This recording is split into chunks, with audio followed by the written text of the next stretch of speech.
കഴിഞ്ഞ ദിവസം ഞാൻ എഴുന്നേൽക്കുന്നത് ഒരു മരണവാർത്ത കേട്ടിട്ടാണ്. എൻ്റെ വീടിൻ്റെ തൊട്ടടുത്ത് ഒരാൾ ആത്മഹത്യ ചെയ്തിരിക്കുന്നു. അദ്ദേഹത്തിൻ്റെ മരണകാരണം ആർക്കും അറിയില്ല. എങ്കിലും കൂടുതൽ പേരും പറയുന്നത് സാമ്പത്തികമാണ് എന്നാണ്. സാമ്പത്തിക പ്രശ്നങ്ങൾ കൊണ്ട് നമുക്ക് ചുറ്റും ഒരുപാട് പേർ ആത്മഹത്യ ചെയ്യുന്നുണ്ട്.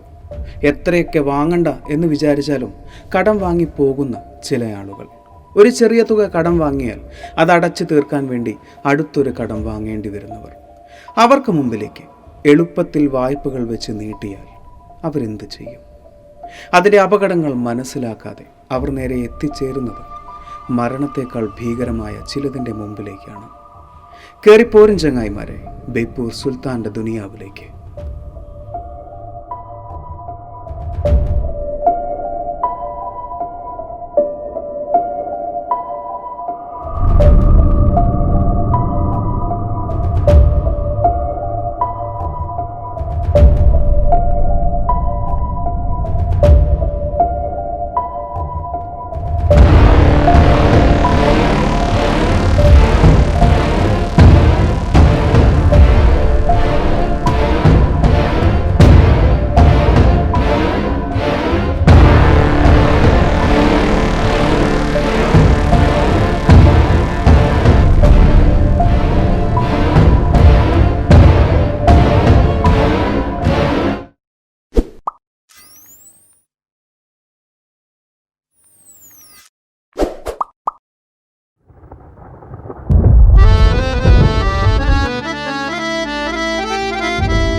കടം വാങ്ങാത്തവരായി ആരും തന്നെ ഉണ്ടാവില്ല. ചെറിയ ചെറിയ ആവശ്യങ്ങൾക്ക് മുതൽ വലിയ വലിയ ആവശ്യങ്ങൾക്ക് വരെ നമ്മളെല്ലാവരും കടം വാങ്ങാറുണ്ട്. അത്തരം വലിയ കടങ്ങൾ ദിവസങ്ങൾക്കുള്ളിൽ തന്നെ അടച്ചു തീർക്കാൻ കെൽപ്പുള്ളവരും നമ്മോടൊപ്പമുണ്ട്. എന്നാൽ ഒരു നേരത്തെ അന്നത്തിന് കടം വാങ്ങേണ്ട അവസ്ഥയുള്ളവരും നമ്മുടെ കൂടെയുണ്ട്. അങ്ങനെ ഒരു കാലഘട്ടത്തിലൂടെ ആയിരുന്നു നാം കടന്നു വന്നിരുന്നത്. കുറച്ച് ദിവസങ്ങൾക്ക് മുമ്പേ ജോലിയും കൂലിയും ഒന്നുമില്ലാതെ വീട്ടിൽ പൂട്ടിയിരിക്കേണ്ട അവസ്ഥയിലായിരുന്നു നമ്മളെല്ലാവരും. ആ സമയത്ത് റേഷൻ കടകളിൽ ചെന്ന് ഒരു നേരത്തെ അരി വാങ്ങാൻ 2 രൂപ പോലും ഇല്ലാതിരുന്ന ഒരുപാട് പേർ നമ്മോടൊപ്പമുണ്ട്. അവരുടെ മുമ്പിലേക്ക് സഹായഹസ്തവുമായി ചെന്നെത്തിയത് ചില ചെന്നായ്ക്കളും. Online credit applications. ബാങ്കുകളിൽ നിന്നും നേരിട്ട് ലോണുകൾ എടുക്കുക എന്നത് ഒരുപാട് സമയവും ഒരുപാട് രേഖകളും ആവശ്യമുള്ള വിഷയമാണ്. അത്തരം വിഷയങ്ങൾക്ക് പിറകിൽ ഒരുപാട് നടക്കുകയും ആ നടത്തത്തിന് ശേഷം ലോൺ സാങ്ഷൻ ആവുന്നില്ല എന്ന് കണ്ട് ഒരുപാട് കരയുകയും ചെയ്ത ആളുകൾ നമ്മുടെ കൂടെ ഉണ്ടാവാം. ഇത്തരം കഷ്ടപ്പാടുകൾ ഒന്നുമില്ലാതെ ഒരു മെസ്സേജിലൂടെ ലോണുകൾ നേടിയെടുക്കുക എന്നത് ഒരു ചെറിയ കാര്യമല്ല. സാമ്പത്തിക പിരിമുറുക്കം അനുഭവിക്കുന്ന ഓരോ ആളുകൾക്കും മനസ്സമാധാനം നൽകിയ ഒരു സാങ്കേതികത തന്നെയായിരുന്നു ഓൺലൈൻ ക്രെഡിറ്റ് ആപ്ലിക്കേഷൻസ്. പൂർണ്ണമായും നിയമപരമായി മാത്രം മുൻപോട്ട് പോവുകയും മാനുഷിക പരിഗണനയോട് കൂടിയുള്ള പലിശ നിരക്കിലൂടെ മാത്രം കടം നൽകുകയും ചെയ്യുന്ന ഒരുപാട് ഓൺലൈൻ ആപ്ലിക്കേഷൻസ് നമ്മുടെ കൂടെയുണ്ട്. എന്നാൽ അവരെക്കാൾ ഏതാണ്ട് 10 ഇരട്ടിയോളം കൂടുതലാണ് തട്ടിപ്പുകാർ നമുക്ക് ചുറ്റുമുള്ളത്. Online credit fruits. ചിലരെങ്കിലും ചിന്തിച്ചേക്കാം, ഒരു മെസ്സേജിലൂടെ പണം നൽകുന്ന അവരല്ലേ ശരിക്കും റിസ്ക് എടുക്കുന്നത് എന്ന്. കുറച്ചു കാലങ്ങൾക്ക് മുമ്പേ നാം കണ്ട ഏറ്റവും ഭീകരത ബ്ലേഡ് ബാങ്കുകളായിരുന്നു. അത്തരം ബ്ലേഡ് ബാങ്കുകൾ ഒരു ബ്ലേഡ് പോലെ നാം അറിയാതെ നമ്മുടെ കഴുത്ത് മുറിച്ചെടുത്തതിന് ശേഷം മൊത്തം ഊറ്റുകയായിരുന്നു പതിവ്. ഇത്തരം ബാങ്കുകൾക്ക് അവർ നൽകിയ വായ്പകൾ തിരിച്ചെടുക്കാൻ വേണ്ടി പല തെമ്മാടിത്തരങ്ങളും ഉണ്ടായിരുന്നു. ഇതൊക്കെ നാം നേരിട്ട് കണ്ടിട്ടുള്ള വിഷയങ്ങളാണ്. എന്നാൽ അവരെ പോലും നാണിപ്പിക്കുന്ന രീതിയിലാണ് ഇന്നത്തെ ഓൺലൈൻ ക്രെഡിറ്റ് ആപ്ലിക്കേഷൻസ്. അവർ നൽകുന്ന പണം തിരിച്ചെടുക്കാൻ വേണ്ടി അവർക്കുമുണ്ട് അവരുടേതായ ചില വൃത്തികെട്ട വഴികൾ. നമ്മുടെ ഫോണുകളിൽ നാം പല രീതിയിൽ ആപ്ലിക്കേഷൻസ് ഇൻസ്റ്റാൾ ചെയ്യാറുണ്ട്. പ്ലേ സ്റ്റോറിലൂടെയും ആപ്പ് സ്റ്റോറിലൂടെയും എല്ലാം നാം ആപ്ലിക്കേഷൻസ് ഇൻസ്റ്റാൾ ചെയ്യാറുണ്ട്. ഈ രീതിയിൽ തന്നെ ഓൺലൈനായി ലോൺ അപ്ലൈ ചെയ്യാൻ സാധിക്കുന്ന ആപ്ലിക്കേഷൻസും നമുക്ക് ഡൗൺലോഡ് ചെയ്യാനും ഇൻസ്റ്റാൾ ചെയ്യാനും സാധിക്കും. മറ്റു ചില ആളുകളുണ്ട്, കസ്റ്റമേഴ്സിൻ്റെ സാമ്പത്തിക പിരിമുറുക്കം മനസ്സിലാക്കി അവരിലേക്ക് SMS-ലൂടെയും മെയിലുകളിലൂടെയും പല ലിങ്കുകളും എത്തിക്കുന്നു. അത്തരം ലിങ്ക് ക്ലിക്ക് ചെയ്യുന്നതിലൂടെ അവരുടെ വെബ്സൈറ്റിൽ നിന്നും പല ആപ്ലിക്കേഷൻസും ഡൗൺലോഡ് ചെയ്യുകയും അത് ഇൻസ്റ്റാൾ ചെയ്യുകയും ചെയ്യാം. എങ്ങനെയൊക്കെ ആയാലും ഇത്തരം ആപ്ലിക്കേഷൻസ് ചെയ്യുന്ന പ്രവർത്തനം ഒന്നു തന്നെയാണ്. സാധാരണ നമ്മളൊരു ആപ്പ് ഇൻസ്റ്റാൾ ചെയ്യുമ്പോൾ എല്ലാം ആക്സെപ്റ്റ് കൊടുത്തു പോകാറാണ് പതിവ്.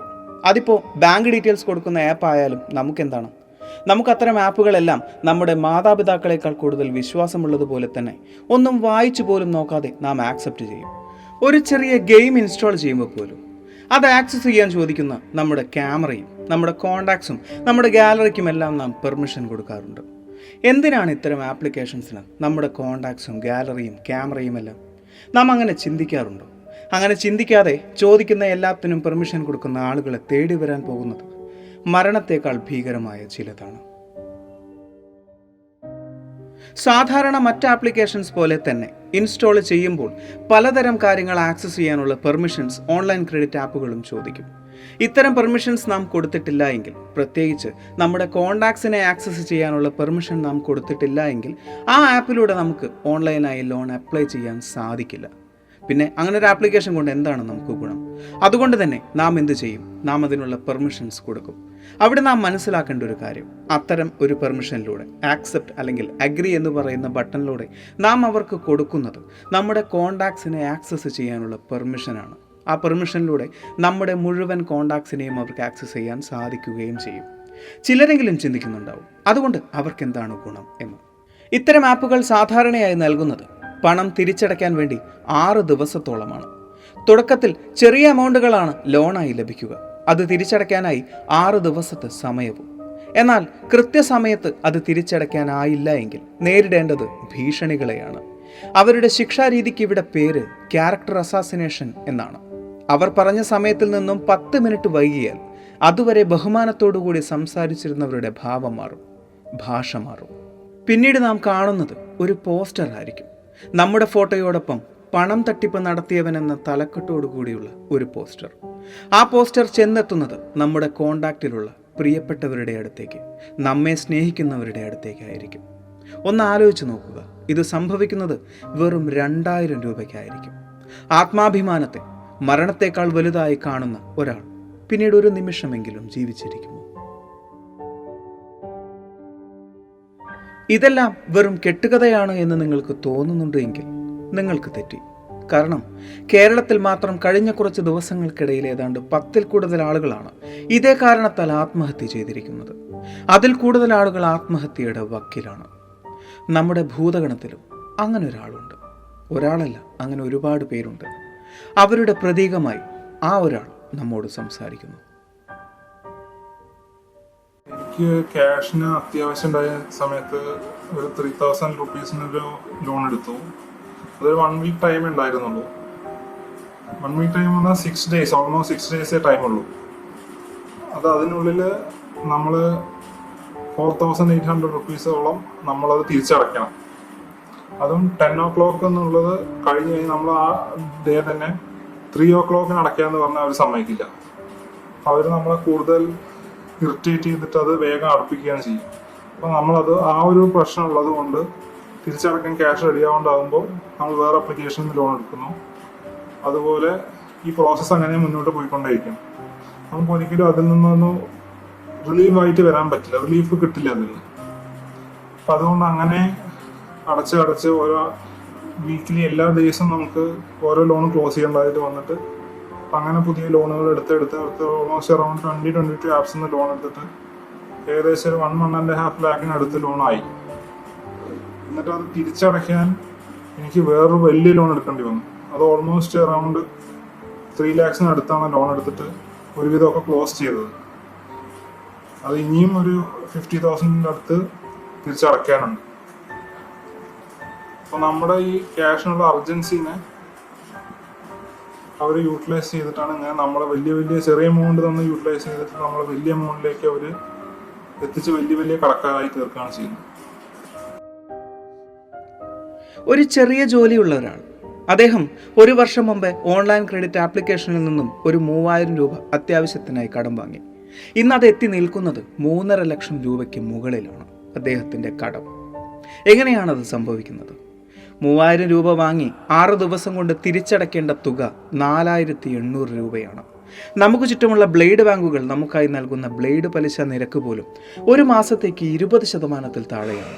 എന്നാൽ ഇവിടെ നാം കൊടുക്കേണ്ടത് വാങ്ങിയ മുതലിനേക്കാൾ 60% കൂടുതലാണ് 6 ദിവസം കൊണ്ട്. അതായത് 3000 രൂപ കടം വാങ്ങിയാൽ 6 ദിവസം കൊണ്ട് തിരിച്ചടക്കേണ്ടത് 4800 രൂപയാണ്. എങ്ങനെയാണ് അതിന് സാധിക്കുക? അതിനുവേണ്ടി നാം ചെയ്യേണ്ടത് മറ്റൊരു ആപ്ലിക്കേഷനിൽ നിന്നും ലോൺ എടുക്കുക എന്നതാണ്. വേറെ വഴിയില്ല. അങ്ങനെ ഒരു വർഷത്തിനുള്ളിൽ അദ്ദേഹം എടുത്തത് 22ഓളം ആപ്ലിക്കേഷനുകളിൽ നിന്നും കടമാണ്. അങ്ങനെ അദ്ദേഹം നേടിയെടുത്തതാണ് ഈ 3.5 ലക്ഷം രൂപ കടം. ഒന്ന് ആലോചിച്ച് നോക്കുക. 22 ആപ്ലിക്കേഷനിൽ നിന്നും അദ്ദേഹത്തിൻ്റെ കയ്യിലേക്ക് വന്ന പണം വെറും 1.5 ലക്ഷത്തിൽ കുറവാണ്. എന്നാൽ അദ്ദേഹത്തിന് തിരിച്ചടയ്ക്കേണ്ടത് 3.5 ലക്ഷത്തിൽ കൂടുതലും. റിസർവ് ബാങ്കിൻ്റെ അംഗീകാരമുള്ള ബാങ്കിംഗ് സ്ഥാപനങ്ങൾക്കോ ധനകാര്യ സ്ഥാപനങ്ങൾക്കോ മാത്രമേ ആപ്പുകളിലൂടെയോ പോർട്ടലുകളിലൂടെയോ പണം വായ്പയായി നൽകാനുള്ള അനുവാദമുള്ളൂ, അധികാരമുള്ളൂ. അതുകൊണ്ട് തന്നെ ഇത്തരം ആപ്ലിക്കേഷനുകളെല്ലാം നിലനിൽക്കുന്നത് നിയമവിരുദ്ധമായി തന്നെയാണ്. തിരിച്ചടവ് വൈകിയാൽ അയാളുടെ സൗഹൃദങ്ങളിലേക്ക് ഫോട്ടോ പതിപ്പിച്ച ഒരു ഡിഫോൾട്ടർ പോസ്റ്ററുകളും അതിനോടൊപ്പം ഒരു വിശദീകരണവുമാണ് ചെന്നെത്തുന്നത്. ആ വിശദീകരണത്തിൽ പറയുന്നത്, ഈ ഫോട്ടോയിൽ കാണുന്ന ആൾ നിങ്ങളുടെ ജാമ്യത്തിൽ പണം കടം വാങ്ങിയിട്ട് തിരിച്ചടയ്ക്കാതെ നടക്കുകയാണ് എന്നും നിങ്ങൾ ഇതിൽ ഉത്തരവാദിയായിരിക്കും എന്നുമാണ്. ഇതൊരു സാധാരണക്കാരൻ്റെ ജീവിതമാണ്. ജോലിയില്ലാത്ത കാലത്ത് സ്വന്തം വീട്ടുകാർക്ക് ഒരു നേരത്തെ കഞ്ഞി കൊടുക്കാൻ വേണ്ടി ഇങ്ങനൊരു ആപ്ലിക്കേഷനിൽ നിന്നും ഒരു ചെറിയ സംഖ്യ കടം വാങ്ങിയ ആൾ ഇന്ന് ലക്ഷം രൂപയുടെ കടക്കാരനായേക്കാം. ഇതുപോലെ മറ്റൊരുപാട് പേരും നമ്മുടെ കൂടെയുണ്ട്. കൊറോണ കാലത്ത് നമ്മെ തേടി വന്ന ഒരു പ്രഹസനമാണ് ഓൺലൈൻ റമ്മി കളി. ഇങ്ങനെ ഇത്തരം ഓൺലൈൻ ക്രെഡിറ്റ് ആപ്ലിക്കേഷനിൽ നിന്നും പണം കടം വാങ്ങി റമ്മി കളിച്ച് കടക്കാരായ പലരും നമ്മുടെ കൂടെയുണ്ട്. ആയിരങ്ങളിൽ തുടങ്ങി ലക്ഷക്കണക്കിന് രൂപയുടെ കടക്കാരായവർ, അവരും കേരളത്തിൽ ആത്മഹത്യ ചെയ്യുന്നുണ്ട്. കേരളത്തിൽ മാത്രമല്ല, മറ്റു പല സംസ്ഥാനങ്ങളിലും ആത്മഹത്യ ചെയ്യുന്നുണ്ട്. തമിഴ്നാട്, ആന്ധ്ര തുടങ്ങിയ പല സംസ്ഥാനങ്ങളിലും ഇത്തരം മരണങ്ങൾ, ഇത്തരം ആത്മഹത്യകൾ റിപ്പോർട്ട് ചെയ്തിട്ടുമുണ്ട്. പക്ഷേ ആന്ധ്രയിലും തമിഴ്നാട്ടിലും ഓൺലൈൻ റമ്മി പോലുള്ള ആപ്ലിക്കേഷൻസ് നിരോധിക്കുമ്പോൾ കേരളത്തിൽ അത്തരം ആപ്ലിക്കേഷൻസ് നിയമപരം തന്നെയാണ്. ഓൺലൈൻ വായ്പകളിലെ മറ്റൊരു ചതിക്കുഴി പ്രോസസ്സിംഗ് ചാർജാണ്. പലപ്പോഴും ബാങ്കുകളിൽ നിന്നും വലിയ വലിയ സംഖ്യകൾ നാം കടമായി വാങ്ങുമ്പോൾ പ്രോസസ്സിംഗ് ചാർജുകൾ നൽകാറുണ്ട്. ഓൺലൈനിലും ഇത് തന്നെയാണ്. ഓൺലൈനിൽ ലോൺ കിട്ടുന്നതിന് മുമ്പേ നാം അടയ്ക്കേണ്ട ഒരു ഫീസാണ് പ്രോസസ്സിംഗ് ഫീ. അത് പലപ്പോഴും റീഫണ്ടബിൾ ആണ് എന്നാണ് അവർ പറയുന്നത്. ലോൺ ലഭിക്കുന്നതിൻ്റെ കൂടെ നമ്മുടെ അക്കൗണ്ടിലേക്ക് ആ എമൗണ്ടും ക്രെഡിറ്റ് ആവും. എന്നാൽ അതിനൊരിക്കലും നാം ചെവി കൊടുക്കരുത്. നാം അവരെ നിർദ്ദേശിക്കേണ്ട ഒരു കാര്യം, ലോൺ ക്രെഡിറ്റ് ആവുമ്പോൾ ഈ ഒരു ഫീസ് ഡിഡക്റ്റ് ചെയ്തതിന് ശേഷമുള്ള എമൗണ്ട് ക്രെഡിറ്റ് ആക്കിയാൽ മതി എന്നാണ്. കാരണം പല ആളുകളും പ്രോസസ്സിംഗ് ഫീ ആയി 10,000-ഉം 20,000-ഉം കൊടുത്ത് ഇതുവരെ ലോൺ സാങ്ഷൻ ആയിട്ടില്ല എന്ന് മാത്രമല്ല, അവർ നൽകിയിട്ടുള്ള 10,000-ങ്ങളും 20,000-ങ്ങളും നഷ്ടമായിട്ടുമുണ്ട്. മിക്ക ഓൺലൈൻ ക്രെഡിറ്റ് ആപ്പുകൾക്കും നമ്മുടെ ഒരു ആധാറിൻ്റെ കോപ്പിയും ഒരു ഫോട്ടോയുടെ കോപ്പിയും മാത്രം മതി നമുക്ക് ലോൺ സാങ്ഷനാക്കി തരാൻ. അവരുടെ ആപ്ലിക്കേഷൻ നമ്മുടെ ഫോണിൽ ഇൻസ്റ്റാൾ ചെയ്യുന്നതോടുകൂടി തന്നെ നമ്മുടെ ഫോണിനെ അവർക്ക് ഹാക്ക് ചെയ്യാനും സാധിക്കും. പലപ്പോഴും ഇത്തരം ആപ്പുകളിൽ നിന്നും നമ്മോട് സംസാരിക്കുന്നത് തെലുഗു, തമിഴ്, ഹിന്ദി ഭാഷയിലാണെങ്കിലും ഇത്തരം ആപ്പുകളിൽ നമ്മുടെ മലയാളികളും ജോലി ചെയ്യുന്നുണ്ട് എന്നതാണ് സത്യം. നേരത്തെ നിങ്ങൾ കണ്ട ആ വ്യക്തി ഒരു ലോൺ അടച്ചു തീർക്കാൻ വേണ്ടി ഉപയോഗിച്ച ആപ്പുകളാണ് ഈ കാണുന്നത്. Gold bowl, golden lighting, goto cash, I credit തുടങ്ങി 22ഓളം ആപ്പുകളാണ് അദ്ദേഹം ഉപയോഗിച്ചതായി പറയുന്നത്. ഈ പറഞ്ഞ എല്ലാ ആപ്പുകളിൽ നിന്നും അദ്ദേഹത്തിന് ലഭിച്ചത് ഒരുപോലുള്ള അനുഭവങ്ങൾ തന്നെയാണ്. പണത്തിൻ്റെ ആവശ്യകത കൂടുമ്പോൾ ചിലപ്പോൾ നമ്മളിൽ പലരും ഇത്തരം ആപ്ലിക്കേഷനുകൾ ഉപയോഗിച്ചേക്കാം. അങ്ങനെ നിങ്ങൾ ഇത്തരം ആപ്ലിക്കേഷനുകൾ ഉപയോഗിക്കാൻ നിർബന്ധിതനാവുകയാണ് എങ്കിൽ നിങ്ങൾ ആദ്യം തന്നെ ചിന്തിക്കേണ്ട ഒരു കാര്യം, ഒരിക്കലും നിങ്ങളുടെ പേഴ്സണൽ ഫോണിൽ ഇത്തരം ആപ്ലിക്കേഷൻസ് ഇൻസ്റ്റാൾ ചെയ്യാതിരിക്കുക. നിങ്ങൾ ഇൻസ്റ്റാൾ ചെയ്യുന്ന ഫോണിൽ നിങ്ങളുടെ പ്രിയപ്പെട്ടവരുടെ കോൺടാക്റ്റ് ഇല്ലാതിരിക്കുക. ആത്മാഭിമാനം നഷ്ടപ്പെട്ടാൽ ചിലപ്പോൾ ആത്മഹത്യ തന്നെയായിരിക്കാം വഴി. എങ്കിലും ഒരു നിമിഷം ചിന്തിക്കും, നിങ്ങളുടെ ജീവനേക്കാൾ വലുതല്ല ഒന്നും.